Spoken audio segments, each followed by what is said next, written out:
नमस्ते दोस्तों, स्वागत है आपका गोल्डी ऑडियो बुक्स में। आज की रोमांचक और रहस्यमयी कहानी बिना किसी देरी के शुरू करते हैं। इंग्लिश बुक डोंट स्लीप मतलब सोना मत पार्ट 6। कोई नुकीली चीज मेरी उंगली को चुभती है। ओह, मैं इतनी जोर से चिल्लाती हूँ कि बिल्ली डरकर नीचे कूद जाती है और अपनी पीली हरी आंखों से मेरी ओर देखती है, मानो कह रही हो मैंने तो पहले ही चेतावनी दी थी। मेरे हाथ से खून की एक बूंद बह रही है। क्या सब ठीक है? एमी बेडरूम से बाहर निकलती है, ताजा नहाकर और काम के लिए तैयार होकर।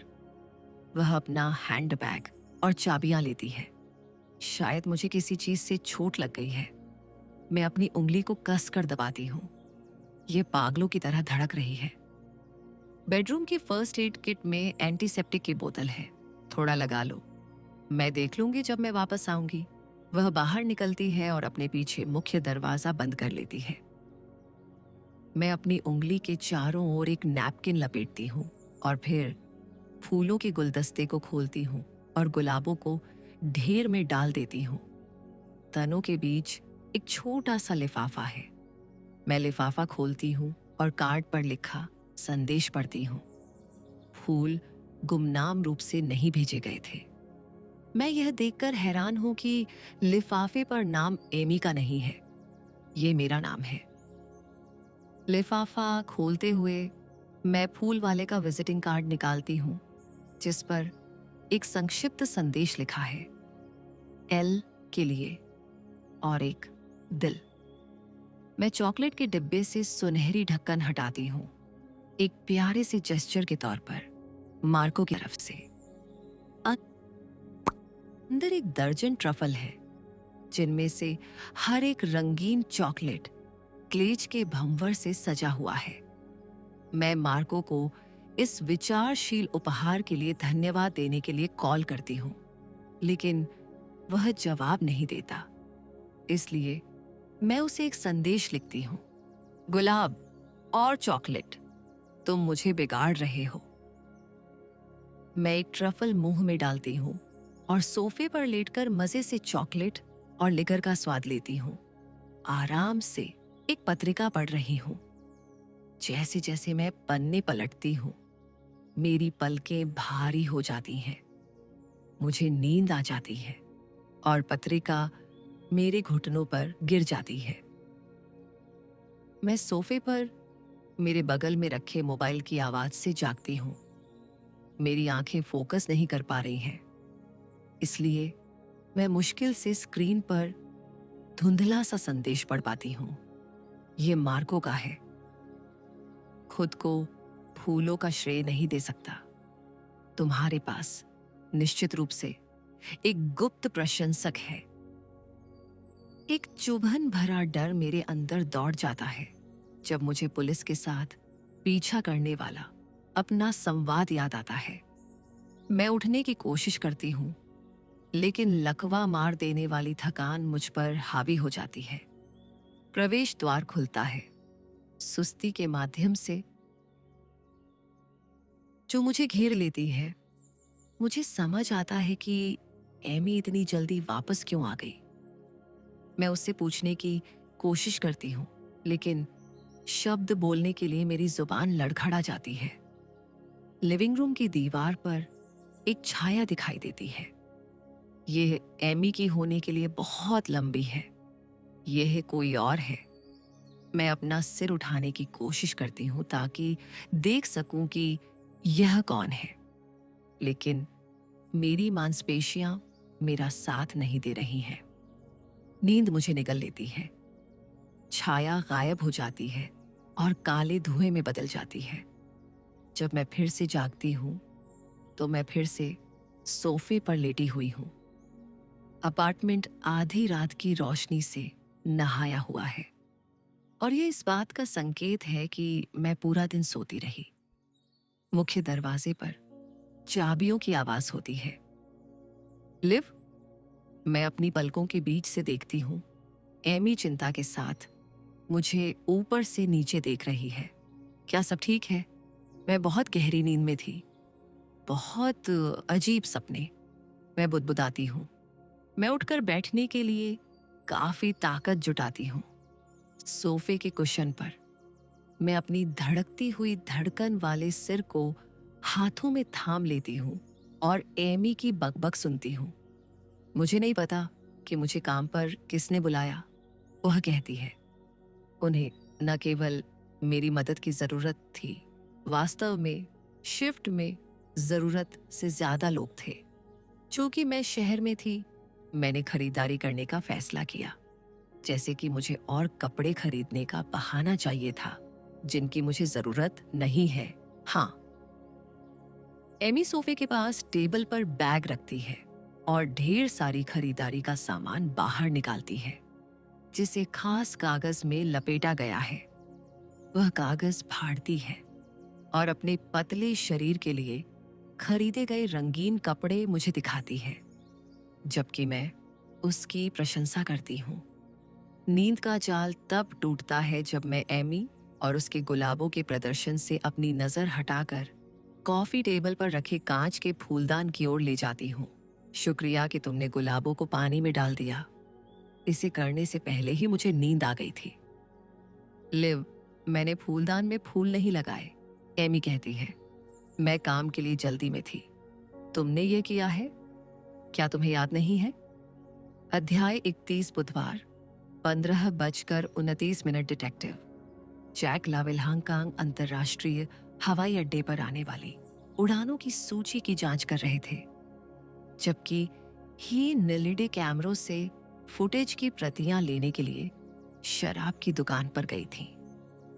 जिस विमान में अपार्टमेंट का मालिक था, वह बस उतरने ही वाला था। अगर हम पीड़ित की पहचान स्थापित कर लेते हैं, तो हम विपरीत दिशा से जाकर इस मामले को सुलझा पाएंगे, लावेल ने कहा, अपने फोन पर आगमन की स्क्रीन को 10वीं बार रिफ्रेश करते हुए। विपरीत दिशा से जाकर से आपका क्या मतलब है? हेनलिडे ने पूछा। हम पीड़ित की पहचान करेंगे, उसके बाद हम पता लगाएंगे कि उसके दुश्मन कौन थे। अगर उसका कोई दुश्मन ना हो तो? सभी के दुश्मन होते हैं। 90% हत्याओं की जांच का मतलब यह पता लगाना है कि पीड़ित को किसने इतना परेशान किया कि हत्या हो गई। क्या होगा अगर पीड़ित ने किसी को परेशान ही न किया हो? हो सकता है कि यह हत्या हिसाब बराबर करने के बारे में ना हो। क्या होगा अगर हत्यारा कोई बयान देने की कोशिश कर रहा हो? आप बेडरूम की खिड़की पर लिखे संदेश के बारे में ऐसा कह रही हैं। हाँ, हेनलिडे ने कहा। हत्यारे ने खिड़की पर पीड़ित के खून से संदेश लिखने में काफी समय बिताया। उस संदेश को बनाने की लागत के बारे में सोचें। हत्यारा खिड़की से शव के पास और वापस गया ताकि और खून मिल सके। यह एक बयान था। यह हत्या पीड़ित के बारे में नहीं थी। यह बदला या कल्पना का साकार होना नहीं था। यह हत्या ध्यान आकर्षित करने के लिए की गई है। लावेल ने अपने कंधे उचकाए। क्या आप मुझे पागल समझती हैं? किस मायने में? हेनलिडे ने पूछा। लावेल ने कंधे उचकाए। पिछले 2 दशकों में मैंने जिन अधिकांश हत्याओं को सुलझाया है, उनमें एक बात समान थी। मुझे अंदाजा लगाने दे। लालच? ईर्ष्या?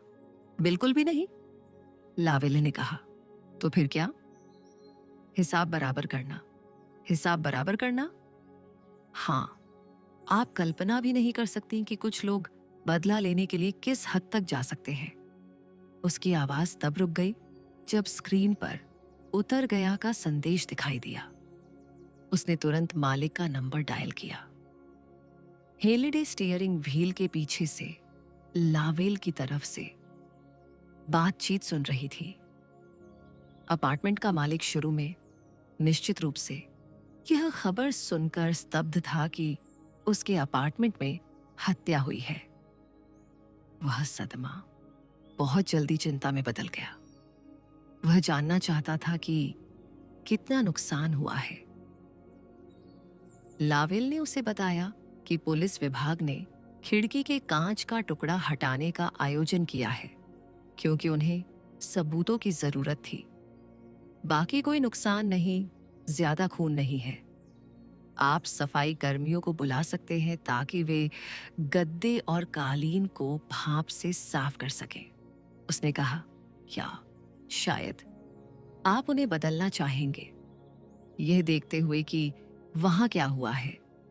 किसी भी मामले में आपको परिसर की सफाई की जरूरत होगी।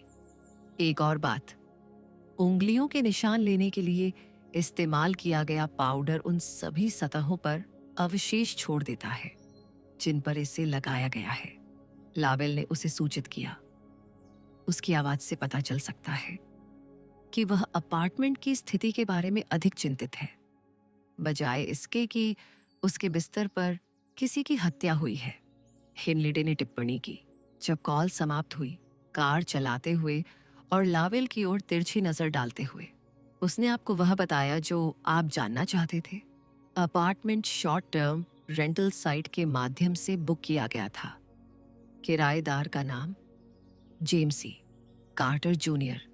स्थायी पते के रूप में उसने पता दिया पेंसिल्वेनिया एवेन्यू 1600। यह व्हाइट हाउस का पता है। हेनलिडे ने गौर किया। हाँ, बिल्कुल। मालिक ने ध्यान नहीं दिया कि उसने फर्जी पता दिया है और साथ ही हमारे 29वें राष्ट्रपति का नाम भी। उसे मुख्य रूप से केवल इस बात की चिंता थी कि भुगतान होगा या नहीं। ये हो गया। उसने कर सहित प्रति रात $300 लिए। उसके अतिथि ने 1 सप्ताह का भुगतान पहले ही कर दिया था। अतिथि ने भुगतान कैसे किया? वीजा कार्ड से, लावेल ने कहा। हमें क्रेडिट कार्ड जारी करने वाली कंपनी से नाम पता करना चाहिए। मुझे उम्मीद है कि कार्ड जाली नहीं था और जिमी कार्टर के नाम पर फर्जी पते के साथ दर्ज नहीं किया गया था, हेनलिडे ने कहा। उसके फोन की स्क्रीन पर कोड के साथ यूके का अंतर्राष्ट्रीय कॉल आया। हेनलिडे ने इसे लाउड स्पीकर पर जवाब दिया। डिटेक्टिव हेनलिडे बोल रही हूं, एक महिला ने अस्पष्ट ब्रिटिश लहजे के साथ पूछा। जी हाँ, डिटेक्टिव हेनलिडे, मैं मार्शा निकोल्स बोल रही हूँ। मैं लंदन से फोन कर रही हूँ। मैंने स्कॉटलैंड यार्ड से सुना है कि आपने संभवतः लिवरिज को ढूंढ लिया है। हमें वह अभी तक नहीं मिली है, हेनलिडे ने स्पष्ट किया। हमने इंटरपोल से तलाश का अनुरोध किया था और मैंने अतिरिक्त जानकारी के लिए स्कॉटलैंड यार्ड से संपर्क किया था। आप इस मामले से कैसे जुड़ी हैं? मैं लिव की सोशल वर्कर हूं, मार्शा ने कहा। मैंने पुलिस से उसे लापता घोषित करने के लिए कहा था जब हम उसे ढूंढ नहीं पाए। हम उसके लिए बहुत चिंतित हैं। मुझे यकीन नहीं है कि आप जानती हैं या नहीं, लेकिन लिव को एक बीमारी है जो उसे काफी संवेदनशील बनाती है। आप उसकी बीमारी के बारे में क्या बता सकती हैं? हेनलिडे ने पूछा। खैर, सब कुछ काफी जटिल है। शायद मुझे शुरुआत से शुरू करना चाहिए। शुरू करें, हेनलिडे ने सहमति व्यक्त की, अपना बायान इंडिकेटर चालू करते हुए। लिव लगभग 2 साल पहले लंदन चली गई थी। उसके बाद कि उसे लगभग मार ही दिया गया था। हत्यारा फरार हो गया। क्या आप उन विवरणों को जानती हैं जो हुआ था? अफसोस की बात है, नहीं, सोशल वर्कर ने कहा। लिव की तरह। आपका क्या मतलब है? घटना के बाद लिव कोमा में चली गई थी। उसे कभी याद नहीं आया कि क्या हुआ था।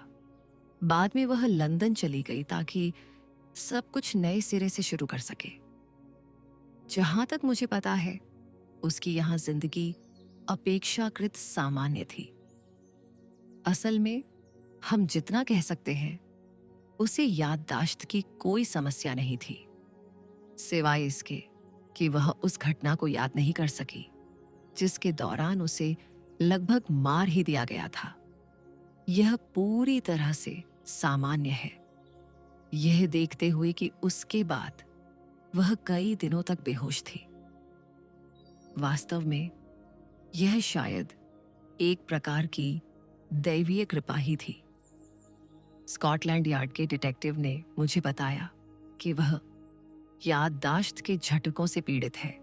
हेनलेडे ने सूचित किया, चौराहे पर ब्रेक दबाते हुए। यह कब शुरू हुआ? एक सुबह लिव अपने क्लैपहैम अपार्टमेंट में जाग गई। उसके पड़ोसी के शब्दों में वह बहुत भ्रमित थी। उसे नहीं पता था कि वह कहाँ थी और वहां कैसे पहुंची। लिव घबरा गई और सीढ़ियों से नीचे भागी। जब उसने सड़क पार करने की कोशिश की तो एक 2 मंजिला बस ने उसे लगभग टक्कर मार ही दी थी। वह शायद सोच रही थी कि वह न्यूयॉर्क में है, क्योंकि जाहिर तौर पर वह गलत दिशा में देख रही थी जब वह सड़क पार कर रही थी। सौभाग्य से किसी ने उसे समय रहते बस के नीचे से खींच लिया। वह फुटपाथ पर गिर गई। एम्बुलेंस को बुलाया गया और उसे सेंट विंसेंट अस्पताल ले जाया गया। क्या उसे गंभीर चोट लगी थी? उसे कुछ खरोंचें आई थीं। सिर में कोई चोट या मस्तिष्क में कोई हलचल नहीं हुई थी। सामान्य स्थिति में उसे तुरंत छुट्टी दे दी गई होती, लेकिन उसकी स्पष्ट भ्रमित अवस्था को देखते हुए एक मनोरोग विशेषज्ञ साइकियाट्रिस्ट ने उसकी जांच की। मनोरोग विशेषज्ञ ने क्या पाया? उसे कोई अंदाजा नहीं था कि वह लंदन में कैसे पहुंच गई। उसे रत्ती भर भी अंदाजा नहीं था। उसे याद नहीं था कि वह यूके कैसे आई। उसे अपनी लंदन की जिंदगी याद नहीं थी। असल में उसे पिछले 2 वर्षों के बारे में कुछ भी याद नहीं था। मनोरोग विशेषज्ञ ने निदान किया, एक प्रकार की आवर्ती बार बार होने वाली याददाश्त की कमी। आप आवर्ती से क्या मतलब है? हेनलेडे ने पूछा, ट्रैफिक लाइट के हरे होने पर एक्सीलरेटर दबाते हुए। लिव को रात भर निगरानी के लिए रखा गया था।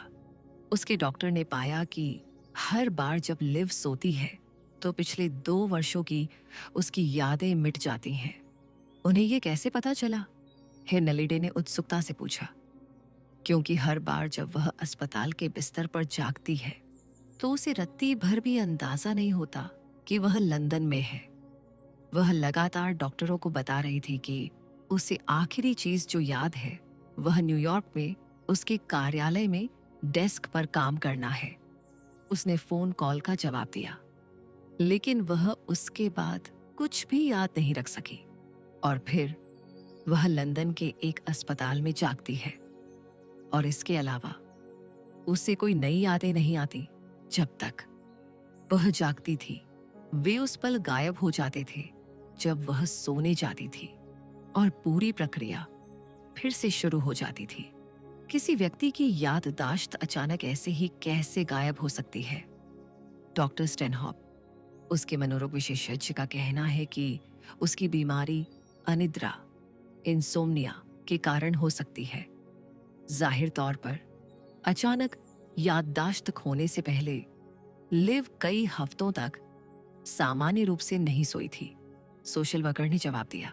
इसके अलावा जब मैं उसे डिस्चार्ज के बाद अपार्टमेंट में वापस ले गई तो मैंने वहां दवाओं का ढेर देखा। हर संभव गोलियां जो उसे सोने में मदद कर रही थी। कैफीन की गोलियां, नो डोज अलर्ट। वह दिन में 10 कप कॉफी पीती है। डॉक्टर स्टेनहॉप का मानना है कि सब कुछ जुड़ा हुआ है। अनिद्रा और उसकी याददाश्त के झटके। वह शायद कॉफी पीने से रॉकेट की तरह उड़ती होगी अगर वह इतनी कॉफी पीती है। हेनलेडे ने कहा, सड़क की ओर मुड़ते हुए जहां शराब की दुकान स्थित थी। यह एक उत्तेजक स्टिमुलेंट है।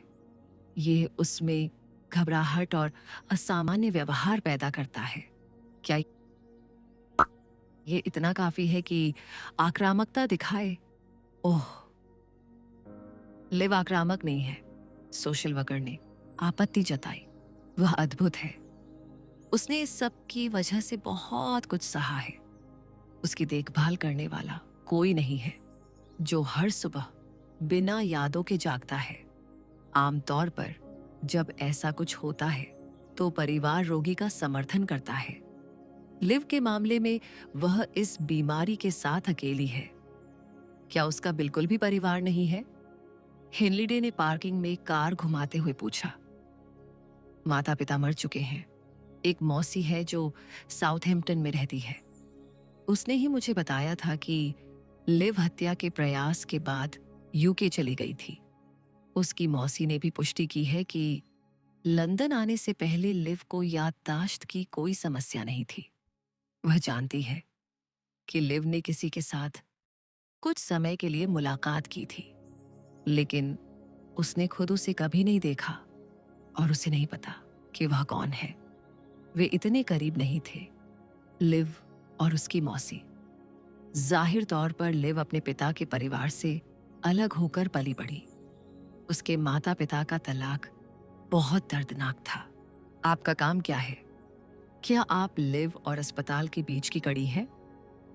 यदि आप ऐसा कह सकें, मैंने लिव को अलग अलग तकनीकें सिखाई हैं ताकि वह याददाश्त खोने के बावजूद सामान्य जीवन जी सके। एक व्यक्ति जिसकी यादें नहीं रहती, वह सामान्य जीवन कैसे जी सकता है? हेनलीडे ने पूछा। मेरा मतलब है वह फ्रांस जा सकती थी और एक संभावना है कि वह वहां से अमेरिका वापस जा सकती थी। वह बिना कुछ याद रखने की क्षमता के इस तरह यात्रा कैसे कर सकती थी? खैर, यह सब जानकारी लिखने के बारे में है। दस्तावेजों को अपडेट करना जो लुप्त होती याददाश्त का विकल्प बन जाता है। आपका क्या मतलब है? सरल चीजें। मैंने उसे मुख्य दरवाजे पर चिपकने वाली पर्चियां लगाने के लिए सिखाया। मैं उसे हर दिन याद रखने वाली मुख्य चीजों को अपने हाथों पर लिखने के लिए प्रोत्साहित करती हूं ताकि वे दिखाई दें जब वह जागती है। अनिद्रा के कारण लिव कभी कभी बीच में ही बेहोश हो जाती है, इसलिए हाथों पर लिखे नोट अक्सर पहली चीज है जो वह देखती है। वे उसे बताते हैं कि क्या हो रहा है। मार्शा ने कहा, सबसे महत्वपूर्ण साधन एक पत्रिका, जर्नल है। हेनलीडे ने इंजन बंद कर दिया। जब मैंने लिव को क्लैपहैम में उसके डिस्चार्ज के बाद घर वापस लौट आया तो हमने बिस्तर के सामने की दीवार पर बड़े अक्षरों में लिखा ताकि वह पत्रिका पढ़ सके। यह माना जाता था कि यह पहला संदेश होगा जो वह जागने पर देखेगी। मैं चाहती थी कि वह अपना दिन पत्रिका पढ़ने के साथ शुरू करे ताकि वह अपनी बीमारी के बारे में जागरूक हो और इस बात से घबराए नहीं कि वह कहाँ है या यहाँ कैसे आई। उसकी पत्रिका उसकी याददाश्त की सारी कमी को पूरा करती है। वह किस प्रकार की जानकारी पत्रिका में लिखती है? सब कुछ। पत्रिका एक याददाश्त का प्रतिस्थापन है, मार्शा ने कहा। वह लिखती है कि हर दिन क्या होता है ताकि जागने पर वह रिकॉर्ड पढ़ सके और उस बिंदु से जीना शुरू कर सके जहां उसने छोड़ा था। पत्रिका में उसकी बीमारी की विस्तृत व्याख्या है। वहां उसका पता और उसके डॉक्टर की संपर्क जानकारी है, साथ ही साथ मुख्य जानकारी भी जिसे हम सामान्य मान लेते हैं। बैंक खाते, उसका संपर्क, मकान मालिक की जानकारी, हर संभव दैनिक चीजें जो सामान्य जीवन के लिए आवश्यक हैं। यानी यह कहना उचित होगा कि पत्रिका उसके जीवन का विवरण है, हेनलीडे ने पूछा। बिल्कुल उचित है, सोशल वर्कर ने जवाब दिया। मुझे यह सोचकर डर लगता है कि अगर लिव ने इसे खो दिया तो क्या होगा। अध्याय 32। बुधवार 15:40। बिजली के बिल पर जो मुख्य दरवाजे के पास पड़ा है, शायद मेरा नाम लिखा है, लेकिन मैं किसी भी तरह यहां नहीं रह सकती। मैं सोचती हूँ, भारी दरवाजा खोलकर और उदास अपार्टमेंट में कदम रखते हुए। खिड़कियों पर पीले पड़ चुके पर्दे भूरे रंग की धुंध डालते हैं। अपार्टमेंट में एक बुरी तरह घिसा हुआ भूरा सोफा है जो कृत्रिम चमड़े से ढका है और एक अव्यवस्थित कॉफी टेबल है। रोशनी की किरणों में यह देखा जा सकता है कि हवा में धूल के कण तैर रहे हैं। यह जगह ब्रुकलिन के मेरे प्यारे 2 कमरों वाले अपार्टमेंट से बहुत अलग है। मेरे बेडरूम की खिड़की से बगल वाले फूलों के स्टॉल का दृश्य दिखता है, जो हर वसंत और गर्मियों में खिलने वाले फूलों से चमकीला सजा रहता है। ये उन घिनौने कचरे के डिब्बों जैसा बिल्कुल नहीं है जो गली में है। एक भयानक दृश्य जालीदार खिड़कियों में, जो इतनी कम छत के नीचे है कि अनजाने में ही क्लॉस्ट्रोफोबिया विकसित हो जाता है। धूल फेफड़ों को जकड़ लेती है, पहले से ही ताजा पेंट की जहरीली गंध से जल रही है, जो इस जगह को भर रही है। जिस व्यक्ति ने मुझे यहां भेजा था, उसने कहा था कि मुझे याददाश्त की समस्या है और मुझे हमेशा याद नहीं रहता कि यह अपार्टमेंट मेरा घर है। वह गलत है। मैं इस तरह के कचरे के ढेर में कभी नहीं रहती। मैं आंखें बंद करके मुख्य दरवाजे के हैंडल की ओर हाथ बढ़ाती हूं ताकि बाहर निकल सकूं, और मेरा सामना एक काली सफेद तस्वीर से होता है जो अंदर की ओर चिपकी हुई है। यह तस्वीर मार्को की यहां क्या कर रही है। दरवाजे पर अन्य तस्वीरें चिपकी हुई हैं। एमी की तस्वीर स्विमिंग सूट में और माथे पर ऊपर किए हुए सनग्लासेस के साथ। यह तस्वीर कैनकन में बैचलर पार्टी में ली गई थी, जब एमी ने मैनेजर को मंत्रमुग्ध कर दिया था ताकि हमें समुद्र के किनारे एक शानदार घर में ले जाया जा सके। एक और समूह की तस्वीर कल्चर में क्रिसमस कॉर्पोरेट पार्टी से है, जब मैंने संपादक के तौर पर काम करना शुरू ही किया था। मैंने स्टाफ फोटोग्राफर जॉर्ज के चेहरे को घेरा है, जो बाकी लोगों के बीच खड़ा है। दरवाजे पर भी। आगे आप और क्या जानना या समझना चाहेंगे? वहां वेटर द्वारा ली गई एक तस्वीर लटक रही है, जिसमें सब लोग एमी के जन्मदिन के सम्मान में लिस्बन कैफे में अपने गिलास उठा रहे हैं। अचानक एक यांत्रिक शोर मुझे चौंका देता है। मैं ये देखने के लिए मुड़ती हूं कि यह शोर कहां से आ रहा है। यह भारी भरकम फ्रिज का मोटर है। मैं एक छोटे से बैठक कक्ष से होकर उस संकरी तंग रसोई में जाती हूं, जिसे 3 दशक पहले ही बदल दिया जाना चाहिए था। खिड़की से पीछे के आंगन की धुंधली रोशनी आ रही है। उसके नीचे कचरे का एक ओवरफ्लो होता थैला पड़ा है, जिसके ऊपर छोटी छोटी मक्खियां मंडरा रही हैं। कचरे का कुछ हिस्सा फर्श पर गिर गया है। उनमें नूडोज और अलर्ट जैसी गोलियों के खाली पैकेट चमक रहे हैं। थैले में कैफीन युक्त पेय पदार्थों के खाली डिब्बों के ढेर लगे हैं।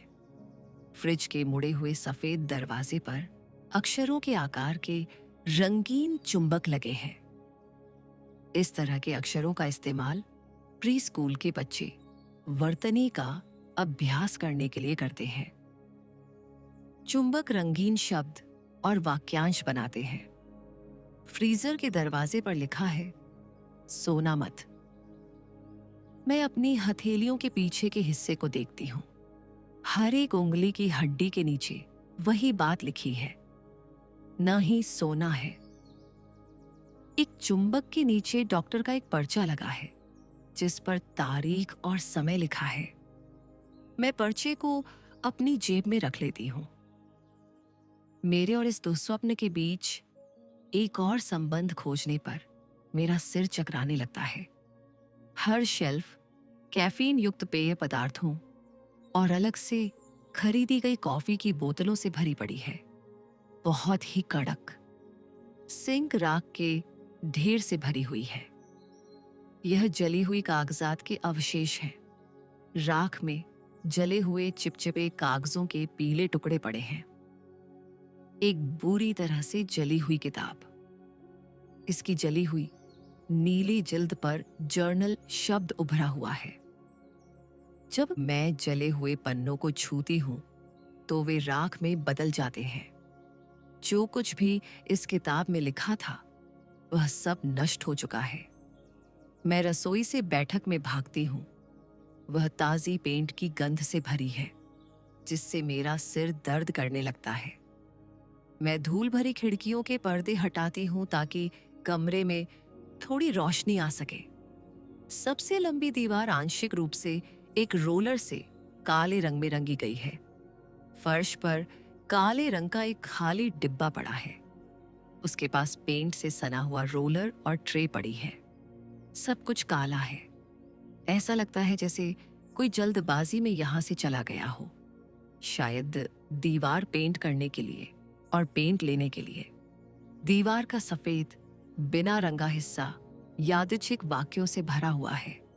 अधिकतर पेन से लिखे गए हैं, एक दो मार्कर से। ऐसा लगता है कि एक वाक्य काली कॉफी में भीगी हुई उंगली से लिखा गया है। यादें झूठ बोलती हैं। किसी पर भरोसा मत करो, वह मेरा पीछा कर रहा है।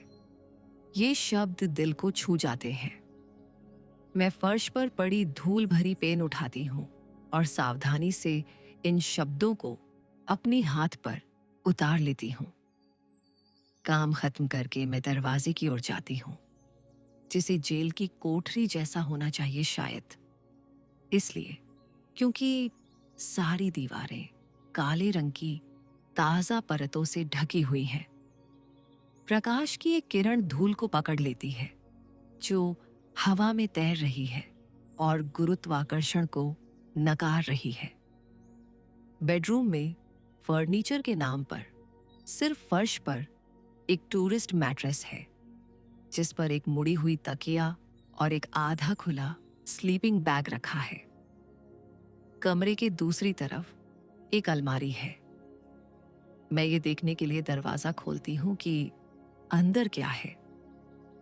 खाली हैंगर एक अजीब कोण पर धातु की छड़ पर लटके हुए हैं, जिससे ऐसा लगता है कि किसी ने जल्दी में सामान पैक किया था। फर्श पर कुछ चीजें और कुछ जुराबें बिखरी पड़ी हैं। जिस किसी ने भी बेडरूम की दीवारों को काला रंगा था, उसने उस पर चिपके हुए अखबार के कुछ टुकड़ों को भी रंग दिया था। लेकिन कमरे के दूर कोने में अखबार के कुछ हिस्से बिना रंगे रह गए थे। शायद इसलिए क्योंकि रोलर वहां तक नहीं पहुंच सका। मैं दीवार से कतरन हटाती हूं और उन हिस्सों को पढ़ती हूं जो पेंट से ढके नहीं हैं। पुलिस उस महिला से पूछताछ करने की उम्मीद कर रही है जो कोमा में चली गई है, क्योंकि उसे संदेह है कि वह चश्मदीद गवाह रही है। डॉक्टरों ने महिला को मेडिकल कोमा से बाहर निकाला है। पुलिस को उम्मीद है कि वह सप्ताह के अंत तक पूछताछ झेलने की स्थिति में होगी। रहस्य गहराता जा रहा है। लेख के बाकी हिस्से काले रंग से रंगे गए थे और पढ़ने योग्य नहीं थे। पुराने जमाने का फोन इतनी जोर से बजता है कि मैं कतरन फर्श पर गिरा देती हूँ। फोन अपार्टमेंट में कहीं बज रहा है। इससे मेरी नसों में खून जम जाता है। अध्याय 33 बुधवार 15:49। डिटेक्टिव डार्सी हेलीडे शराब की दुकान के काउंटर के पीछे की स्क्रीन पर सीसीटीवी फुटेज देख रही थी, जबकि मालिक एक ग्राहक को बियर के पैसे लौटा रहा था। स्क्रीन पर उसने डिटेक्टिव जैक लावेल को उस संकरी गली से बाहर निकलते हुए देखा जहां हत्या हुई थी। वह उस गली से होकर सड़क के दूसरी ओर गया और इस तरह खड़ा हो गया कि वह कैमरे में साफ दिख रहा था। डिटेक्टिव ने अपनी जेब से फोन निकाला और फोन उठाया। यह हेलीडे का फोन था। यह एक आदर्श कोण है, उसने कहा। अगर कातिल इसी रास्ते से गया है तो लगभग निश्चित रूप से हमारे पास तस्वीर होगी। वह गाड़ी में पड़ी पेन ड्राइव ले आई। वीडियो देखते हुए वे चुप रहे। कुछ ही मिनटों बाद फोर्ड में बैठे हुए हेलिडे ने लैपटॉप में पेन ड्राइव लगा दी, यह देखते हुए कि इमारत के पिछले निकास के कैमरे काम नहीं कर रहे थे। वाइन शॉप के कैमरे की रिकॉर्डिंग कातिल को देखने का उनका आखिरी मौका हो सकती थी। कम रोशनी और खराब कैमरा लेंस के कारण समय कोड वाले फुटेज में रंग नहीं दिख रहे थे। उन्हें उन विवरणों की जरूरत नहीं थी। उन्हें बस इतना चाहिए था कि संदिग्ध गली से बाहर आए और ऊपर देखे, ताकि वे उसका चेहरा साफ देख सके। हेलिडे ने वीडियो तब तक आगे बढ़ाया जब तक कि रात के 2 बजे के बाद का समय नहीं आ गया। रात के 2:07 पर उन्हें गली में हलचल दिखाई दी। वह रहा। हेलिडे तन गई। रिकॉर्डिंग में दिख रहा था कि कोई गली से होकर शराब की दुकान की तरफ आ रहा था। दोनों उत्सुकता से स्क्रीन की ओर झुक गए। केवल जब संदिग्ध सड़क के किनारे पहुंचा, तभी स्ट्रीट लाइट की बदौलत जासूस उसका चेहरा देख पाए। ये एक महिला है, लावेल ने निष्कर्ष निकाला। वे धुंधली छवि को एकटक देखते रहे। महिला के लंबे बाल एक चोटी में गुथे थे जो अब खुलने लगी थी। सिर्फ एक महिला नहीं, यह लिव रिज है, हेलिडे ने कहा। मैं इतना यकीन से नहीं कह सकता, लावेल ने संशय में कहा। छवि बहुत धुंधली है, हम उसका चेहरा ठीक से नहीं देख पा रहे हैं। मेरा विश्वास करो, ये वही है, हेलिडे ने जोर देकर कहा। उसने इंटरपोल द्वारा प्रकाशित लिवरिज की फोटो की तुलना वीडियो में दिख रही महिला से की। मैं लंदन में सामाजिक कार्यकर्ता से पूछूंगी कि क्या वह इस वीडियो से उसे पहचान सकती है, अन्यथा हमें चेहरे की पहचान करने वाले सॉफ्टवेयर का उपयोग करना होगा। हेलिडे ने महिला के चेहरे का स्क्रीनशॉट सामाजिक कार्यकर्ता को भेज दिया। मार्शा, क्या आप इसे पहचान सकती हैं? उसने लिखा। 1 सेकंड बाद हेलिडे का फोन बज उठा। क्या आपको लिव मिल गई? मार्शा चिल्लाई। मैं बहुत खुश हूं। वह कैसी है? हमें वह नहीं मिली है, हेलिडे ने कहा। वह सीसीटीवी कैमरे पर एक जगह दिखाई दी है, इसलिए हम जानते हैं कि वह न्यूयॉर्क में है। बस हमें पता नहीं है कि कहाँ है, लेकिन हम उसे ढूंढ निकालेंगे। हेलिडे ने सहज दिखने की कोशिश की। वह सामाजिक कार्यकर्ता को यह बताने के लिए तैयार नहीं थी कि लिव रिज जाहिर तौर पर उस रात अपराध स्थल से भाग गई थी। इसने उसे संदिग्धों की सूची में सबसे ऊपर ला दिया था। अब उनके पास न केवल लिव रिज के फिंगरप्रिंट थे, उनके पास वे रिकॉर्डिंग भी थी जो दर्शाती थी कि हत्या के समय वह इमारत में मौजूद थी। पूछताछ के लिए उसे बुलाने के लिए यह काफी से ज्यादा था। मार्शा, मैं जानती हूं कि वहां देर हो गई है, लेकिन मेरे पास कुछ सवाल है, हेलिडे ने आगे की सोचते हुए कहा। उन्हें लिवरिज के खिलाफ मामला बनाने के लिए और अधिक जानकारी की आवश्यकता होगी। बेशक, मैं मदद करूंगी। क्या आपने कभी लिव को अपने हाथों पर नोट्स और संदेश लिखने के लिए प्रोत्साहित किया था, जैसे याद दिलाने के लिए? क्या लिव ने कभी अपने हाथों पर जागो या ऐसा ही कुछ लिखा था? सामाजिक कार्यकर्ता ने आह भरी। मैंने लिव को अपने हाथों पर कुछ व्यावहारिक लिखने के लिए मजबूर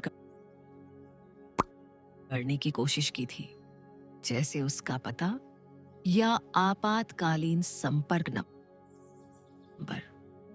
लेकिन जब मैंने उसे आखिरी बार कुछ सप्ताह पहले देखा था, तो वह लिख रही थी, हकीकत से कटी हुई।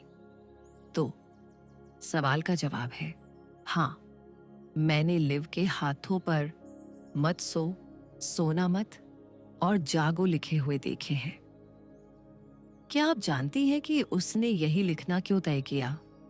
हेलिडे ने पूछा। लिव पूरी ताकत से सोने से बचने की कोशिश कर रही थी। शायद अवचेतन रूप से वह जानती है कि जब वह सोती है तो सब कुछ भूल जाती है। डॉक्टर स्टेनहॉप, उसके मनोचिकित्सक का कहना है कि यह कृत्रिम अनिद्रा वास्तव में बीमारी को और बढ़ा देती है। वह पूरी तरह से थक जाने के कारण हर समय सो जाती है। लगता है यह एक भयानक जीवन है, हेलिडे ने कहा। नींद की कमी इंसानी दिमाग के साथ भयानक चीजें करती है, सामाजिक कार्यकर्ता ने कहा। यह कुछ लोगों में मनोविकृति पैदा कर सकती है। अध्याय 34 बुधवार 15:51 फोन बज रहा है और मेरा तंत्रिका तंत्र इसे बर्दाश्त नहीं कर पा रहा है। फोन की घंटी मुझे अनिश्चित बनाती है और मुझे एक अधर की स्थिति में डाल देती है। मुझे अपार्टमेंट से बाहर निकलने की सख्त जरूरत है, लेकिन फोन की घंटी मेरी इच्छा शक्ति को खत्म कर रही है। मैं इस पुकार के सामने लाचार हूं। मैं सोफे के पास फर्श पर फोन ढूंढती हूं। प्लग से तार खींचना और टेलीफोन की घंटी के सम्मोहक प्रभाव को तोड़ना बहुत आसान होता, लेकिन मैं इस इच्छा का विरोध करती हूं। इसके बजाय मैं रिसीवर को हाथ में थामे रहती हूं, जबकि वह बजता रहता है। फोन का जवाब मत दो, टेलीफोन पर चिपकाया हुआ नोट कहता है। वह फिर बजता है।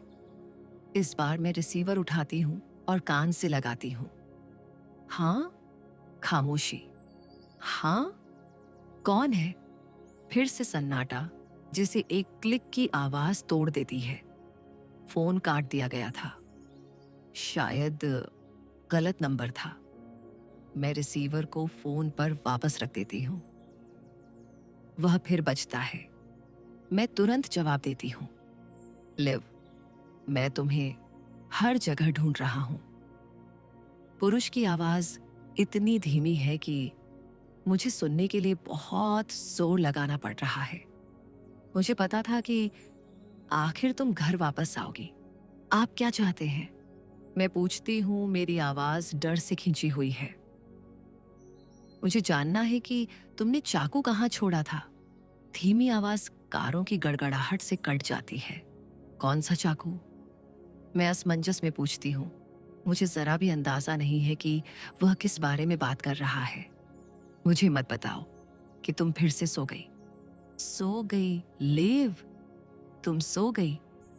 वह कर्कश आवाज में कहता है। मैं जवाब नहीं देती। इस बार कहां जागी? मुझे बताओ, लिव। मैं सबवे में जागी। मैं कबूल करती हूं। तुम्हें याद नहीं है कि कल रात क्या हुआ था, है ना? नहीं। मैंने सोचा था, तुम हर बार भूल जाती हो जब तुम सोती हो। तुम्हें मेरे बारे में इतनी बातें कैसे पता है? कौन हो तुम? मैं फोन के रिसीवर को जोर से दबाती हूं। वह मेरे सवाल को नजरअंदाज कर देता है। तुम हर समय सोने से बचने की कोशिश करती हो। तुम इसे याद दिलाने के लिए अपने हाथों पर भी लिखती हो। यह तुम पर बुरा असर डाल रहा है, लिव। अनिद्रा, यह तुम्हारी तर्क शक्ति को खराब कर रहा है। मैं अपने हाथों को देखती हूं और अपनी उंगलियों की हड्डियों के साथ लिखे अक्षरों को पढ़ती हूं। सोना मत। आपको कैसे पता कि मेरे हाथों पर क्या लिखा है? प्यारी, मैं तुम्हारे बारे में तुमसे ज्यादा जानता हूं। वह फिर से कड़कड़ाता है। उसकी आवाज में कुछ ऐसा है जो जाना पहचाना है, लेकिन मैं समझ नहीं पा रही हूं कि क्या। हॉर्न बजता है। मैं इसे स्टीरियो मोड में सुनती हूं। ये रिसीवर में बजता है और अपार्टमेंट की खिड़की से भी आता है। लंबी आक्रामक हॉर्न की आवाज कुछ सेकंड तक जारी रहती है। ट्रक वाला खिड़की से अपना सिर बाहर निकालता है और चिल्लाता है, क्या मुसीबत है? तुम्हारे साथ क्या गलत है? फिर गालियों की बौछार आती है। मैं उसे फिर से स्टीरियो में सुनती हूँ। इसने मेरी धारणा की पुष्टि कर दी। जो आदमी मेरे साथ फोन पर बात कर रहा है वह इमारत के बाहर खड़ा है। जब वह किसी से बात कर रहा होता है तो एक ठहराव आता है। मेरा दिल जोर से धड़कता है जब मुझे एहसास होता है कि वह कंसीयर्ज से बात कर रहा हो सकता है। मैं फोन पर सुनती हूं कि अपार्टमेंट का दरवाजा बंद हो रहा है और फिर पैरों की आहट जो तेजी से सीढ़ियों से नीचे आ रही है। वह इमारत में है, मेरे अपार्टमेंट की ओर आ रहा है। मैं बैठक में दीवार के सफेद बिना रंगे हिस्से को देखती हूँ। दीवार पर यह संदेश स्पंदन कर रहा है, वह मेरा पीछा कर रहा है। सामने के दरवाजे से बाहर निकलना बहुत देर हो चुकी है। मैं दूसरे निकास की तलाश में चारों ओर देखती हूँ। लिविंग रूम और बेडरूम की खिड़कियां फर्श से बहुत ऊंची हैं। उन सभी पर ग्रिल लगी है। एकमात्र निकास रसोई की खिड़की है। यह नीचे है और उस पर टिका हुआ ग्रिल है ताकि आग लगने की स्थिति में इसे खोला जा सके। तुमने कुछ भयानक किया है लिव। मैं रिसीवर की आवाज से थोड़ा उछलती हूं। मैं सुनने की कोशिश करती हूं। रसोई की खिड़की पर ग्रिल की कुंडी ढूंढते हुए खोलने के लिए। मैंने क्या किया? मैं डर न दिखाने के लिए खुद को मजबूर करती हूँ। मैं उसे यह नहीं बता सकती कि मुझे उसके आने का पता है। क्या तुमने खबरें देखी हैं? वह पूछता है। खबरों में क्या? हत्या। पूरे अपार्टमेंट में तुम्हारे फिंगरप्रिंट्स हैं। पुलिस समय के साथ पहेली सुलझा लेगी और पता लगा लेगी कि यह तुम थी। मैंने किसी की हत्या नहीं की। मैं कहती हूँ स्टूल पर चढ़ते हुए ताकि मैं ऊपर की खिड़की की कुंडी तक पहुंच सकूं।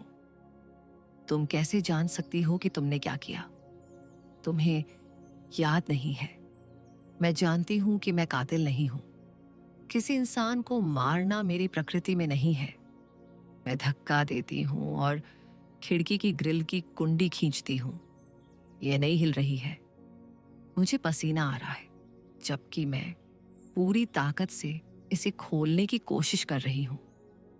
हर कोई हत्या करने में सक्षम है, वह जवाब देता है। उसके कदम जोर से सुनाई दे रहे हैं जब वह सीढ़ियों से नीचे आ रहा है। मैं नहीं, सभी सबूत तुम्हारी ओर इशारा कर रहे हैं लिव। यहां तक कि खिड़की पर लिखा जागो भी तुम्हारी ओर इशारा कर रहा है। तुम्हारी कलाई पर भी वही मंत्र लिखा है। गलियारे में दरवाजे की आवाज सुनाई देती है। यह सीढ़ी की लैंडिंग का दरवाजा है जो उसके पीछे बंद हो रहा है। उसके कदम गलियारे में गूंज रहे हैं। सबूत तुम्हें सीधे हत्या से जोड़ते हैं, वह एक अप्रिय आवाज में कहता है। मैंने किसी की हत्या नहीं की। मैं जोर देकर कहती हूं, मैं नहीं। सबूत कुछ और ही कह रहे हैं। पुलिस शायद कुछ और ही सोचे। आप मुझसे क्या चाहते हैं? मेरी आवाज मुश्किल से कानाफूसी जैसी लग रही है। मैं तुम्हारी मदद करना चाहता हूं लिव। मुझे बस इतना जानना है कि तुमने चाकू कहां रखा है। क्या वह अपार्टमेंट में है लिव? मैं आखिरकार खिड़की की ग्रिल की जिद्दी कुंडी को खोल देती हूं। यह पूरी तरह खुल जाती है। वे तुम्हें ढूंढ लेंगे लिव, और मिलने पर वे तुम्हें जीवन भर के लिए जेल में डाल देंगे। ये सिर्फ समय की बात है। सिर्फ मैं ही तुम्हारी जान बचा सकता हूं। सिर्फ समय की बात है। इससे आपका क्या मतलब है? खिड़की जाम हो गई थी। मैं अपने दांत पीसती हूं और पूरी ताकत से इसे उठाने की कोशिश करती हूं। हर बार जब तुम सोती हो तुम सब कुछ भूल जाती हो। कुछ घंटों में तुम यह बातचीत भी भूल जाओगी। जब तक पुलिस तुम्हें ट्रैक करेगी तुम अपना बचाव करने के लिए एक शब्द भी नहीं कह पाओगी। गलियारे में कदम रुक जाते हैं। चाबियों की खनक सुनाई देती है। वह अपार्टमेंट के दरवाजे के पीछे है। हर मांसपेशी का उपयोग करते हुए मैं खिड़की उठाती हूं ताकि एक दरार बन सके। ये इतनी संकरी है कि मेरे लिए बाहर निकलना मुश्किल है। मैं फिर से कोशिश करती हूँ, कंधे से खिड़की को धक्का देती हूँ, जब तक कि इतनी जगह नहीं बन जाती कि मैं निकल सकूं। चाबी लॉक में घुसती है, ताला क्लिक करता है, वह यहाँ है। मुड़ते हुए मैं अधखुली खिड़की से बाहर निकलती हूँ। मेरे पैर अभी भी रसोई में लटक रहे हैं जब अपार्टमेंट का दरवाजा पूरा खुल जाता है। मैं अपने पैरों को छेद में डालती हूँ और गली में भागती हूँ। अध्याय 35। 2 साल पहले एमी का हाथ ट्रफल्स के डिब्बे के ऊपर ठहर जाता है जब वह तय कर रही होती है कि कौन सा लेना है। वह सफेद ग्लेज वाले मिल्क चॉकलेट ट्रफल पर रुकती है। मत खाओ, मैं चिल्लाती हूं जब वह चॉकलेट की गेंद को मुंह में डालने वाली होती है। क्या? यह कैंडी मत खाओ। क्यों नहीं? ये जहरीली है। एमी हैरान दिखती है। तुम्हें कैसे पता कि ये जहरीली है? मैंने पहले भी एक खाई थी। मेरी आंखें बाद में बंद हो गई थी। मुझे लगा कि मुझे किसी ने नशा दे दिया है। लिव, किसी ने भी कैंडी नहीं खाई है, देखो। एमी मुझे सुनहरे पन्नी वाला डिब्बा देती है ताकि मैं देख सकूं। देखो, डिब्बे में सभी ट्रफल्स हैं। किसी ने इन्हें नहीं खाया है। एमी सही है, डिब्बा भरा हुआ है, सारी चॉकलेट्स वहां हैं। शायद मुझे सपना आया होगा, मैं शर्मिंदगी से कहती हूं। लिव, हाल के दिनों में तुम्हारे साथ क्या हुआ है? एमी सोफे पर उंगली की जांच करती है जिसे मैंने गुलाब का गुलदस्ता खोलते समय काट लिया था। तुम्हारा क्या मतलब है? मैं पूछती हूं जब वह अपना मेडिकल किट खोलती है। तुम पूरी तरह से पागल हो गई हो, वह कहती है, किट से स्टेराइल सुई निकालते हुए, ताकि वह उस चीज को हटा सके जो उसके अनुसार मेरी उंगली में गड़ी हुई कांटे जैसी दिख रही है। जैसे मैं सिहर जाती हूं जब वह सुई की नोक से कांटे को निकालने की कोशिश करती है। शुरुआत इससे करते हैं कि तुमने पुलिस को क्यों बुलाया, क्योंकि तुम्हें लगा कि किसी ने तुम्हारे बेडरूम को उलट पुलट कर दिया है, जबकि मैंने सिर्फ छुट्टियों के लिए थोड़े कपड़े उधार लिए थे, वह कहती है। फिर तुम चाहती थी कि वे इस बात की पूरी तरह से जासूसी करें कि दूध का पैकेट हमारे फ्रिज में कैसे आया, और अब चॉकलेट को लेकर यह हंगामा। लिव, मैं तुम्हारे लिए चिंतित हूं। तुम्हारा शक अब सारी हदें पार कर रहा है। मैं मानती हूं, एमी के सामने मेरा व्यवहार अजीब लग सकता है। शायद ये तनाव है। मैं बहाना बनाती हूं। पिछले कुछ समय से काम बहुत दबाव वाला रहा है। जब एमी मेरे घाव में सुई और गहरी चुभाती है तो मैं अपने दांत पीस लेती हूँ और फिर वह मेडिकल किट से चिमटी निकालती है। तुम्हें कुछ दिनों की छुट्टी लेनी चाहिए लिव। कहीं बाहर जाओ, थोड़ा आराम करो। काश सब कुछ इतना आसान होता। सब कुछ इतना ही आसान है। अपने बॉस फ्रैंक से कहो कि तुम्हें कुछ दिनों की छुट्टी चाहिए। तुम इतना काम करती हो कि वह तुम्हें थोड़ी राहत दे सकता है। मुझे अक्टूबर में मार्को के साथ छुट्टियों के लिए अपनी सारी छुट्टियां चाहिए होंगी। छुट्टियां? तुम लोग कहाँ जा रहे हो?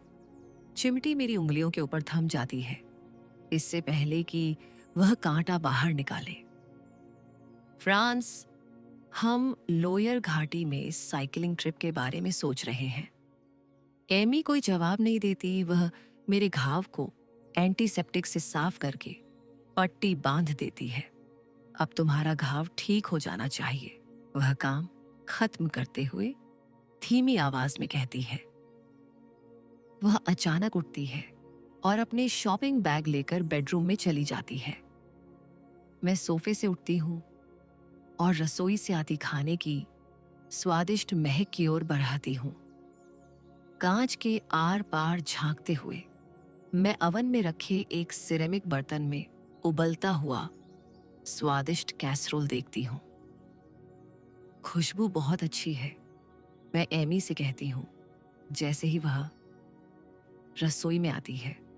तुम्हें रेसिपी कहाँ से मिली? रेसिपी? तुम किस बारे में बात कर रही हो? अवन में रखा कैसरोल? मैंने तो सोचा था कि तुम्हें अंडा उबालना भी नहीं आता। लिव, तुम तो जानती हो कि मैं खाना नहीं बनाती। तो फिर कैसरोल किसने बनाया? तुमने। बेशक, वह मेरी ओर अजीब नजरों से देखते हुए जवाब देती है। सिर्फ तुम ही हमारे यहाँ खाना बनाती हो। मेरी बोलती बंद हो जाती है। अगर मैंने रात का खाना बनाया होता तो मुझे पता होता। सच कहूं तो मुझे ऐसा लग रहा है जैसे मैं अपनी जगह पर नहीं हूं। तभी मुझे याद आता है कि सोकर उठने के बाद से मैंने बिल्ली को नहीं देखा। शोना कहाँ है? शायद आसपास कहीं घूम रही होगी, एमी कहती है। वह आम तौर पर इस समय तक वापस आ जाती है। मैं रसोई की खिड़की पर बिल्ली के खाने के डिब्बे पर चम्मच बजाती हूँ। ये आवाज उसे हमेशा घर ले आती है। हम दोनों को हॉल की अलमारी से एक हल्की सी आवाज सुनाई देती है।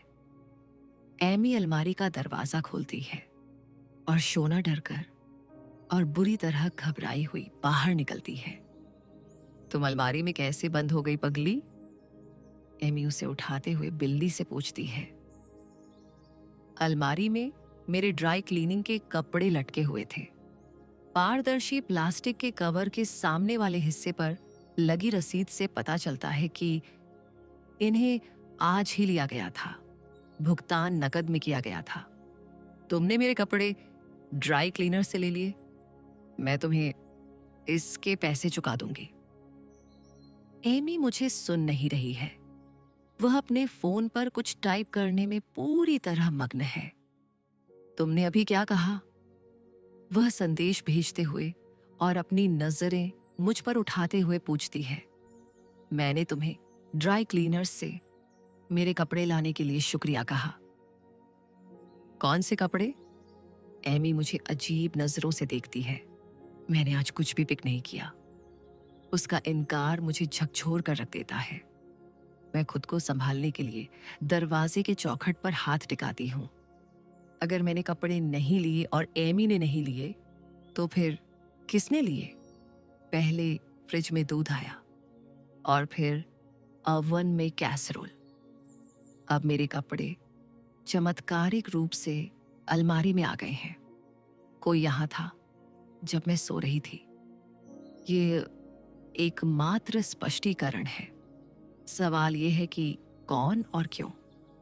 एमी सोचेगी कि मैं पागल हो गई हूं अगर मैं उससे कहूंगी कि मुझे लगता है कि जब मैं सो रही थी तब कोई घर में घुसकर कैसरोल गर्म करने और मेरे कपड़े लाने के लिए आया था। यह बहुत बेतुका है। मुझे खुद लगता है कि मेरा दिमाग फिर गया है, लेकिन मैं इसके अलावा कोई और तर्क नहीं सोच पा रही हूं। जब मैं अपने बेडरूम में जाती हूं तो मुझे अपने बिस्तर के बगल वाले फूलदान में फूलों का एक और गुलदस्ता मिलता है। इस गुलदस्ते में सफेद और हल्के गुलाबी रंग के गार्डेनिया फूलों का मेल है। वे मेरे कमरे को एक नशीली सुगंध से भर देते हैं। मेरा मोबाइल फोन स्नैपचैट संदेश के लिए बीप करता है। मैं इसे खोलती हूँ और अपने बिस्तर के पास रखे गार्डेनिया की फोटो के साथ एक संदेश देखती हूँ। एक लड़के को अपनी प्रेमिका के साथ कैसा व्यवहार करना चाहिए, लिव? ये कौन है? मैं जवाब में टाइप करती हूँ। जैसे ही मैं भेजें दबाती हूँ, मूल संदेश गायब हो जाता है, जैसे वह कभी था ही नहीं। मुझे स्क्रीनशॉट न लेने पर पछतावा हो रहा है। मैं पुलिस को फोन करती हूँ। इस बार 2 जासूस आधे घंटे में पहुंच जाते हैं। पहला वह चिड़चिड़ा जासूस जिससे मैंने कुछ दिन पहले दूध के पैकेट के बारे में शिकायत दर्ज कराते समय बात की थी, उसका साथी मेरी उम्र का जासूस लैरी रेगन है। उसके बाल गहरे चॉकलेट रंग के हैं और आंखें मखमली हैं। मुझे अब याद है, चिड़चिड़ा जासूस कहता है, इस बार किसने आपके लिए अंडे छोड़े हैं? या शायद ब्रेड का एक टुकड़ा? वह अपने ही मजाक पर हंसता है। इससे मुझे तुरंत पछतावा होता है कि मैंने पुलिस को फोन किया, और ये याद दिलाता है कि मैंने पुलिस पर कभी भरोसा क्यों नहीं किया। फूलों का गुलदस्ता मेरी बेड साइड पर रखा गया था। न मैंने उन्हें वहां रखा, न मेरी रूममेट ने। मैं उन्हें आज हुई बाकी अजीब घटनाओं के बारे में बताती हूँ। और आपका क्या सोचना है? क्या कोई अजनबी आपके ड्राई क्लीनिंग के कपड़े लेकर आपके अपार्टमेंट में आया और आपके लिए रात का खाना भी बनाया? जासूस क्राउज उपहास करते हुए पूछता है। मुझे ऐसा पीछा करने वाला मिल जाए तो मुझे कोई आपत्ति नहीं होगी। क्या आपको लगता है कि वह शर्त पर इस्त्री करता है और कॉलर को कड़क भी करता है? वह तो सोने के भाव बिकेगा। उसके कंधे अपने ही मजाक पर दबे हुए हंसी से हिल रहे हैं। जूनियर जासूस नहीं हंसता है। किसी भी मामले में वह अपने साथी की बदतमीजी से स्पष्ट रूप से शर्मिंदा दिख रहा है और मेरे द्वारा बताई गई बातों को ध्यान से अपनी नोटबुक में लिख रहा है। वह मुझे कल सुबह बयान पर हस्ताक्षर करने के लिए पुलिस स्टेशन आने के लिए कहता है। एमी जासूसों को विदा करती है और सीढ़ियों पर ही रुक जाती है ताकि वह बेहतर सुन सके। वह कहती है, यह सब हाथ से निकल रहा है। जैसे ही मैं हॉलवे में आती हूं, फर्श की लकड़ी चरचराती है ताकि मैं बेहतर सुन सकूं। एमी को भी यह सुनाई दिया होगा क्योंकि वह इमारत से बाहर निकल जाती है और सड़क पर मेरी तरफ पीठ करके फोन पर बातचीत जारी रखती है। यह सोचकर कि पीछा करने वाले ने मेरे सोते समय मुझे उपहार दिए थे, मुझे घृणा महसूस होती है। मैं गुलदस्ते, कैसरोल और चॉकलेट के डिब्बे को उठाती हूँ और उन्हें सड़क पर कूड़ेदान में फेंक देती हूँ। जब जासूस अपनी ग्रे फोर्ड गाड़ी में बैठकर चले जाते हैं, मैं इस डर के साथ वापस ऊपर जाती हूँ कि मैं अपनी जिंदगी पर से अपना नियंत्रण खोती जा रही हूँ। अध्याय 36, बुधवार 16:07। डार्सी हैलिडे ने देखा कि जैक लावेल तेजी से परेशान हो रहा था। वह अपनी खड़ी कार के पास फुटपाथ पर चक्कर लगा रहा था, जबकि वह सामने वाली यात्री सीट पर बैठी थी। अब तक क्रेडिट कंपनी में जिन लोगों से उसने बात की थी, वे कार्ड धारक का नाम उजागर करने से पहले वारंट की मांग कर रहे थे। लावेल वारंट प्राप्त कर सकता था, लेकिन इसमें समय लगता। और इस बीच पूरी जांच रुक गई थी क्योंकि ये लोग बहुत पेचीदा थे और आई पर बिंदु लगाने के लिए जुनूनी थे। जब लावेल चौथी बार जवाब का इंतजार कर रहा था, तो वह हैलिडे की तरफ झुका और खुली खिड़की से बात की। रिच को वांटेड लिस्ट में डालो, जबकि मैं इन बेवकूफों से निपटता हूं, उसने कहा। उसकी गाल की हड्डियां तन गई थीं। यह गिरफ्तारी का आदेश पूरे न्यूयॉर्क पुलिस विभाग में भेजा जाना था। मुझे लगता है कि हमें इंतजार करना चाहिए, हैलिडे ने जवाब दिया। अगर यह मीडिया में लीक हो गया या लिव रिच को पता चल गया कि वह वांटेड है, तो वह भाग सकती है। यह कोई अनुरोध नहीं था जासूस, उसने सख्ती से कहा। अगर उसने ऐसा नहीं किया तो क्या होगा? हैलिडे ने जोर देकर कहा। वांटेड लिस्ट में डालने से वह न्यूयॉर्क के हर पुलिस वाले के निशाने पर आ जाएगी, और अगर मीडिया उस तक पहुंच गया तो वह सभी अखबारों के पहले पन्ने पर होगी। कल्पना करो, बिना याददाश्त के उठना और सभी अखबारों के पहले पन्ने पर अपना चेहरा देखना, ये उसे बुरी तरह डरा देगा। उसने कहा, कौन जानता है वह क्या करेगी? अगर आप वह करते जो आपसे कहा जा रहा है तो यह काम बहुत आसान हो जाता। लावेल ने अपना हर शब्द चबाते हुए कहा। वरिष्ठ प्रबंधक बाहर आया और लावेल स्थिति समझाने के लिए कार से दूर चला गया। हेलिडी ने फोन पर जासूस ट्रैन को विवरण लिखवाया। एक महिला, लिव रिज नाम की, वांटेड है। हेलिडी ने कहा, वह एक हत्या के सिलसिले में वांछित है। विवरण के अनुसार उसकी लंबाई लगभग 170 सेंटीमीटर है, वजन 55 से 60 किलोग्राम है, लंबे काले बाल लगभग कमर तक हैं। संदिग्ध को गंभीर याददाश्त की समस्या है जो उसे बिखरी हुई और भ्रमित कर देती है। यह पता नहीं है कि वह हथियारबंद है या नहीं। अधिकारियों को उससे सावधानी से संपर्क करना चाहिए खोज में मदद करने के लिए। हेलिडे ने ट्रैन को एक सुरक्षा कैमरे की फोटो भेजी जिसमें सुबह जल्दी एक अपार्टमेंट बिल्डिंग के पीछे की गली में लिव रिज को खुले लंबे बालों के साथ कैद किया गया था। उसने लापता व्यक्ति की इंटरपोल रिपोर्ट से फोटो को घोषणा में शामिल करने के लिए भी कहा। मुझे आप पर चिल्लाना नहीं चाहिए था, मैंने हद पार कर दी। लावेल ने माफी मांगी। बातचीत खत्म करके ड्राइवर सीट पर बैठते हुए, शर्त लगा लो, इन बेवकूफों के सामने कंप्यूटर स्क्रीन पर जानकारी थी। उन्हें बस अपनी पीठ बचाने के लिए लिखित अनुरोध चाहिए था। बेवकूफ क्लर्क। शव 9 घंटे पहले मिला था और हमें अभी तक पीड़ित का नाम नहीं पता है। जैसे ही कप्तान वारंट पर हस्ताक्षर करेंगे, इसे वांटेड लिस्ट में डाल दिया जाएगा। नाइट शिफ्ट को ब्रीफिंग में अलर्ट मिल जाएगा। हेलिडे ने जवाब दिया, बिना अपना गुस्सा छिपाए। वह सेना में आदेशों का पालन करने की आदी थी, लेकिन इसका मतलब यह नहीं है कि वह उनसे सहमत होनी चाहिए। ठीक है, उसने इंजन चालू करते हुए कहा। उम्मीद है जैक, हम इसका पछतावा नहीं करेंगे। नहीं करेंगे। अगर रिज ने यह किया है तो हमारे पास एक संदिग्ध है और वह सड़कों पर घूमने के बजाय हमारे साथ सुरक्षित रहेगी। खासकर अगर वह व्यक्ति जिसने 2 साल पहले उसे मारने की कोशिश की थी, उसे पता चल जाए कि वह वापस आ गई है। मुझे नहीं पता कि उसे कितना सुरक्षित महसूस होगा अगर न्यूयॉर्क का हर पुलिस वाला उसे एक खतरनाक हत्यारा माने। बहुत बुरा, लेकिन संभावना है कि वह वास्तव में एक खतरनाक हत्यारा है।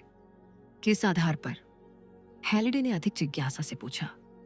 हकीकत में जब तक पीड़ित की पहचान नहीं हो जाती, पूरा मामला अटकलों पर टिका है। खैर, भाड़ में जाए। मैं भारी हथियारों का इस्तेमाल करने जा रहा हूं और इस सारी बेवकूफी भरी नौकरशाही को पार करने जा रहा हूं। मैं किसी क्रेडिट कंपनी को हमें बहाने बनाने के लिए नहीं खिलाने दूंगा। हेलिडे जानती थी कि अगर उनके पास उसके उद्देश्यों के बारे में स्पष्ट विचार नहीं होगा तो वे लिव रिज के खिलाफ मामला नहीं बना पाएंगे। उसका संभावित उद्देश्य और पीड़ित की पहचान बारीकी से जुड़े थे। इन अज्ञातों में से एक का ज्ञान उन्हें दूसरे का पता लगाने में मदद करेगा। उस समय तक वे न तो एक को जानते थे और न ही दूसरे को। ट्रैफिक की भारी भीड़ से गुजरते हुए लावेल ने अपने पुराने दोस्त को फोन किया, जो FBI में काम करता था और वित्तीय अपराधों में माहिर था। उसने अपने साथी से क्रेडिट कार्ड धारक की पहचान करने के लिए अपने संपर्कों का उपयोग करने के लिए कहा।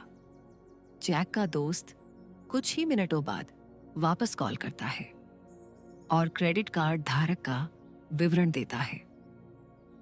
उसका नाम एडवर्ड कोल है। वह एक पत्रिका के प्रबंधन विभाग में है। उम्र 39 वर्ष। वह किस पत्रिका में काम करता है? जैक ने लाल बत्ती पर रुकते हुए पूछा। संस्कृति, इसके बारे में सुना है? नहीं, जैक ने कहा। मैंने सुना है, हैलिडे ने बीच में कहा। ये एक कुलीन ग्लॉसी पत्रिका है जो दावा करती है कि संगीत, कला, थिएटर, फैशन में अंतिम शब्द उसी का है। कुल मिलाकर संस्कृति से संबंधित कुछ, इसलिए नाम। शायद इसीलिए जैक और मैंने इसके बारे में कुछ नहीं सुना। हमारी संस्कृति की समझ निक्स क्लब के खेल देखने तक सीमित है ना जैक? कुछ ऐसा ही, लावेल सहमत हुआ। हे शुक्रिया दोस्त, मैं अब तेरा कर्जदार हूं। हमें इस एडवर्ड कोल के बारे में और जानने की जरूरत है, हैलिडे ने ट्रैन को डायल करते हुए कहा। मैं फिर से आ गई हूं, उसने कहा जब जासूस ने फोन उठाया। क्या आप डेटाबेस में एक नाम चेक कर सकते हैं? हमें एडवर्ड कोल नाम के 39 वर्षीय पुरुष का ड्राइविंग लाइसेंस चाहिए के अक्षरों के साथ UL। हमें उसके और उसके करीबी रिश्तेदारों के नाम और संपर्क विवरण चाहिए। फोन मत काटना, मैं अभी देखता हूं, ट्रैन ने जवाब दिया। एक पल बाद उसने कहा, एडवर्ड कोल को 4 महीने पहले ड्राइविंग लाइसेंस मिला था। यह अजीब है, 39 साल की उम्र में इतनी देर से ड्राइविंग लाइसेंस कौन लेता है? हैलिडे ने जोर से सोचा। मुझे 1 मिनट दे, मैं अभी पता लगाता हूं, ट्रैन ने कहा और कुछ और खोजने के लिए रुक गया। कोल अमेरिकी नागरिक नहीं है, वह देश में केवल 5 महीने से है। मुझे अंदाजा लगाने दो, वह कहां से है? हैलिडे ने बात पूरी की। ब्रिटेन से। आपको कैसे पता? अंदाजा लगाया, हैलिडे ने लावेल को देखते हुए जवाब दिया। डेटाबेस में कोई करीबी रिश्तेदार नहीं है, यहां उसका पता है। कोल को उस अपार्टमेंट के बगल में दूसरा अपार्टमेंट लेने की क्या जरूरत है जहां वह रहता है? हैलिडे ने कॉल के बाद जैक से पूछा। शायद उसका किसी से झगड़ा हो गया था, उसे कुछ रातों के लिए कहीं रुकने की जरूरत थी, लावेल ने अनुमान लगाया। लगता है आप अपने अनुभव से बोल रहे हैं, हैलिडे ने जवाब दिया। हाँ, कड़वे अनुभव से। लावेल कुछ महीने पहले अपनी प्रेमिका से अलग हो गया था। उसने कुछ दिनों के लिए एयरबीएनबी पर एक अपार्टमेंट किराए पर लिया था और फिर किराया और बढ़ा दिया था। 2 हफ्ते बाद आखिरकार उसे समझ आया, वे और इंग्रिड फिर कभी साथ नहीं होंगे। ये इस बात की व्याख्या नहीं करता कि कोल ने फर्जी नाम और फर्जी पते का उपयोग करके अपार्टमेंट क्यों बुक किया, हैलिडे ने टिप्पणी की। शायद वह नहीं चाहता था कि किसी को पता चले कि वह वहां रुका है। शायद उसकी पत्नी या प्रेमिका। क्या आपको लगता है कि उसका लिवरिज के साथ अफेयर था? यह निश्चित रूप से इन सभी छिपने की घटनाओं को समझा देगा। लावेल तेजी से मुड़ा और एडवर्ड कोल के अपार्टमेंट की ओर गाड़ी चला दी। अध्याय 37। बुधवार 16:19। मेट्रो स्टेशन के प्रवेश द्वार के पास बिखरी हुई दाढ़ी और नारंगी रंग की बुनी हुई टोपी पहने एक आदमी गिटार बजा रहा है और 1970 के दशक का पॉप गाना गा रहा है, एक कैलिफोर्निया के होटल से, जहां से आप चेकआउट कर सकते हैं लेकिन आप बाहर नहीं निकल सकते। उसकी तेज आवाज सड़क पर निर्माण कार्य के शोर के साथ प्रतिस्पर्धा कर रही है। मैं उसके गिटार केस की फटी हुई लाल अस्त्र में पैसे फेंकती हूं। मैं अब शहर के दूसरे छोर पर हूं। बेडरूम वाले अपार्टमेंट से भागने के बाद एक गुजरती हुई टैक्सी में कूद गई थी। भयानक पलायन के बाद भी मेरा दिल अभी भी तेज धड़क रहा है। मैं पुलिस को इसकी रिपोर्ट नहीं दूंगी। वे मेरे साथ वैसा ही उपहास करेंगे जैसा कि उस भयानक जासूस क्राउस ने किया था, जिसने एमी के अपार्टमेंट में घुसपैठ की मेरी रिपोर्ट का मजाक उड़ाया था, मानो इस विचार को रेखांकित करते हुए मेरी कलाई के ठीक ऊपर हाथ से लिखा हुआ एक संदेश है जिसमें कहा गया है, कोपों से कभी बात मत करना, बुद्धिमान सलाह। आखिरी बात जो मुझे अब चाहिए वह है पुलिस को वह स्थिति समझाना जिसे मैं खुद नहीं समझती। अबोधगम्य को कैसे समझाएं? एक पल मैं दफ्तर में फोन कॉल का जवाब दे रही थी और दूसरे ही पल एक रेलगाड़ी में सो गई जो मेट्रो सुरंग में शोर के साथ दौड़ रही थी।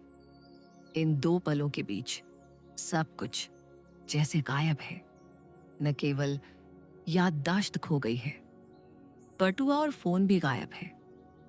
मैं अपने कपड़े नहीं पहचानती, जैसे कि मेरी गर्दन पर सुंदर मोतियों का हार या मेरी हथेलियों के पीछे लिखावट, बहुत सारे अक्षरों के साथ जो इतनी अजीब बातें बता रहे हैं। मुझे यह सब पढ़ने से डर लग रहा है। मम्मी को यह पसंद नहीं आता कि मैं अभी भी अपने हाथों पर चित्र बनाती हूँ। वह हमेशा कहती थी कि यह बहुत बेशर्मी भरा है। मेरा ध्यान इलेक्ट्रॉनिक्स स्टोर की खिड़की में लगे विशाल पीले विज्ञापन बोर्ड ने आकर्षित किया। मैं अंदर जाती हूँ और लंबी सफेद मेज पर रखे कंप्यूटरों की कतार की ओर बढ़ती हूँ। मैं बीच वाला लैपटॉप चुनती हूँ और सर्च करने के लिए तुरंत वेब ब्राउज़र खोलती हूँ। मैं जानना चाहती हूँ कि क्या कल रात हुई हत्या के बारे में कोई खबर है। उस व्यक्ति ने मुझे बेसमेंट अपार्टमेंट में फोन किया था। उसने कहा था कि यह खबरों में था। पता चलता है हत्या हो गई है। मैं पहले लेख पर क्लिक करती हूँ जो एक खिड़की की फोटो के साथ है। खिड़की पर लाल रंग में शब्द जागो लिखा है। लेख में बहुत कम जानकारी है। इसमें कहा गया है कि शहर के केंद्र में एक अपार्टमेंट में एक अज्ञात व्यक्ति मृत पाया गया और पुलिस जांच कर रही है। लेख में कहा गया है कि हत्यारे ने, माना जाता है कि खिड़की पर यह संदेश लिखने के लिए पीड़ित के रक्त का उपयोग किया था। यह सोचकर ही मेरे रोंगटे खड़े हो गए। नीचे एक और फोटो है। कैप्शन में कहा गया है कि यह अपराध स्थल के पास सुरक्षा कैमरे की फोटो है। यह लिफ्ट से एक आदमी के साथ बाहर निकलती हुई एक महिला की धुंधली छवि है। महिला का चेहरा नहीं दिख रहा है क्योंकि वह नीचे देख रही है। उसके साथ चल रहे व्यक्ति का चेहरा काले चौकोर निशान से ढका हुआ है जो स्पष्ट रूप से उसे छिपाने के लिए आवश्यक था। मुझे लगता है कि वह हत्या का पीड़ित है। मैं अपनी आंख के कोने से देखती हूं कि सेल्समैन मेरी ओर आ रहा है। मैं माउस पर क्लिक करती हूं ताकि ब्राउज़र बंद हो जाए इससे पहले कि सेल्समैन करीब आ सके।